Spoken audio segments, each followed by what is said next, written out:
যেতে হবে। যখনই এই সিদ্ধান্ত শুনেছে অদ্বৈত ঠাকুর তখন মূর্ছা গিয়েছে যে মাতৃদেবী আমার চরণ স্পর্শ করবে।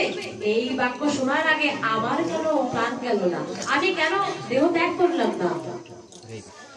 এবং যখনই অদ্বৈত ঠাকুর মূর্ছা গিয়েছে সেই সুযোগে মাতা সচী দেবী অদ্বৈত ঠাকুরের চরণ ধরে নিয়ে নিজের মস্তকে ধারণ করেছে এবং সঙ্গে সঙ্গে মাতা সচী মাতার মধ্যে প্রেমবাড়ি দর্শিত হয়েছে।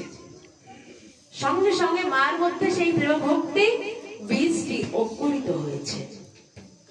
সুতরাং আমাদের সকলের উচিত এই বৈষ্ণব অপরাধ যেন আমরা যেন না করে ফেলি, এইদিকে আমাদের খুব নিখুঁত ভাবে দৃষ্টি রাখা উচিত। একবার একটি মহল্লায় তুকারাম নামক একজন বৈষ্ণব ছিল, পরম বৈষ্ণব। সে এতটাই বৈষ্ণব যে তাকে যদি কেউ অপরাধ করত, তাকে তার সাথে যদি কেউ কটু কথাও বলতো, সেই তুকারাম তার প্রতি কোনো দ্বিউত্তর বা কোনো প্রত্যুত্তর করতো না, সে চুপচাপ শুনে চলে আসতো। তো একবার কি হয়েছে, তুকারাম ভগবানের একনিষ্ঠ ভক্ত এবং সবসময় ভগবানের নাম ছাড়া অন্য প্রকার কোন গ্রাম্য কথা, আবল তাবল কথা তার মুখ দিয়ে বের হয় না, সর্বদাই ভগবানের নাম গুণকীর্তন হয়।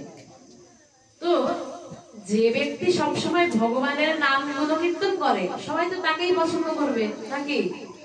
তো এজন্য ওই গ্রামে যারা ছিল সবাই তুকারামকে বড্ড পছন্দ করত, শ্রদ্ধা করত, যে না ইনি হচ্ছে একমাত্র বৈষ্ণব যিনি সর্বদাই সবসময় প্রতি ক্ষণে ক্ষণে ভগবানকে স্মরণ করে চলে। তো এই যে সম্মান করত, ওই গ্রামে যারা ব্রাহ্মণগণ বা যারা উচ্চ সম্মানীয় ব্যক্তি ছিল সকলে আবার একটু হিংসা বোধ করলো। হয় না যে আমি বড্ড সম্মান চাই অথচ আমি সম্মান পাচ্ছি না, আর এদিকে যে সম্মান চাই না তাকে সম্মান করছে, এরকম হলে তো মনের মধ্যে একটু হিংসা বোধ হয়। তো ওই গ্রামে যারা ব্রাহ্মণ সহ অন্যান্য উচ্চ পদস্থ যারা ছিল সকলে মনে মনে বেশ হিংসা বোধ করছে। তো একদিন সেই ব্রাহ্মণ সমাজের মধ্য থেকে একজন কি করেছে, মনে মনে রাগ রয়েছে, তুকারামকে তাহলে একদিন শিক্ষা দিতেই হবে, ও কি এমন জাদু করেছে যার জন্য সবাই ওদের সম্মান করে। তো একজন ব্রাহ্মণ কি করেছে, একটি কণ্টক মিশ্রিত একটি ডাল দিয়ে তুকারামকে বেদম প্রহার করেছে। কণ্টক মানে কি কাটা, একটি কাটা মিশ্রিত একটি বড় ডাল দিয়ে সেই তুকারামকে বেদম প্রহার করেছে এবং এতটাই নির্মম ভাবে প্রহার করেছে তুকারাম আর দাঁড়াতেই পারছে না। তো হুট করে এরকম একটা ঘটনা ঘটায় তুকারাম বুঝতেই পারেনি আসলে যে আমাকে কেন মারলো, আমি কি এমন অপরাধ করেছি, সে বুঝে উঠতে পারেনি এবং সেই ব্রাহ্মণও তাকে প্রহার করে চলে গিয়েছে। আর এদিকে তুকারাম তো নিজের শরীরে ব্যথায় জর্জরিত হয়ে পড়ে আছে, সে আর উঠতে পারছে না।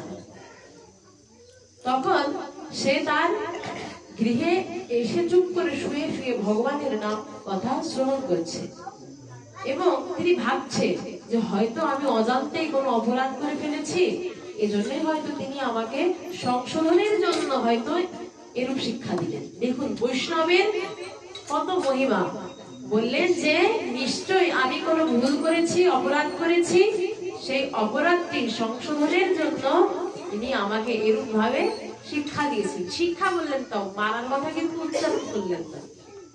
তো এরূপ ভেবে ভেবে তিনি ভগবানের কাছে ক্ষমা চাচ্ছেন এবং ভাবছেন যে কালকে আরেকবার যাব, গিয়ে ক্ষমা চেয়ে আসবো আমার অপরাধ সম্পর্কে। আর যদি এই স্থানে আমি হতাম কি করতাম না, উল্টে আরো সেই ব্রাহ্মণকে আরো মেরে আসতাম, তাই তো করতাম। কিন্তু তুকারাম করলেন যে না, কালকে যাব, গিয়ে সেই ব্রাহ্মণের কাছ থেকে আমি ক্ষমা চেয়ে আসবো, না জানি কোন অপরাধ করেছি। তো বৈষ্ণব অপরাধ এমনিতেই করে ফেলেছে, ভগবান তো ছাড় দেবেন না, যতই বৈষ্ণব ক্ষমা করুক না কেন। তো ভগবান সেই ব্রাহ্মণকে স্বপ্নে হুঙ্কার দিয়েছেন এবং তাকে দীপ্ত কণ্ঠে বলেছেন যে যদি তুমি তুকারামের কাছে ক্ষমা না চাও তবে আগামীকালই হবে তোমার শেষ দিন। এরূপ যখন বলেছে সে বড্ড ভয় পেয়েছে। তারপরে কি হয়েছে, সেই ব্রাহ্মণও নিজের ভুল বুঝতে পেরেছে, একটু অনুশোচনা হয়েছে, কারণ কোনো কারণ ছাড়াই মেরেছে, কোনো কারণ ছিল না। তো পরের দিন যখন তুকারামের সঙ্গে দেখা হলো, সে তুকারাম এর কাছে ক্ষমা চাওয়ার আগেই তুকারাম ক্ষমা চাচ্ছে যে ওহে বিপ্রবর, আমি না জানি আপনার চরণে কি এমন অপরাধ করে ফেলেছিলাম যার জন্য আপনি আমাকে এত সুন্দর একটি শিক্ষা দিলেন, আপনি আমাকে ক্ষমা করুন। বললেন এত সুন্দর শিক্ষা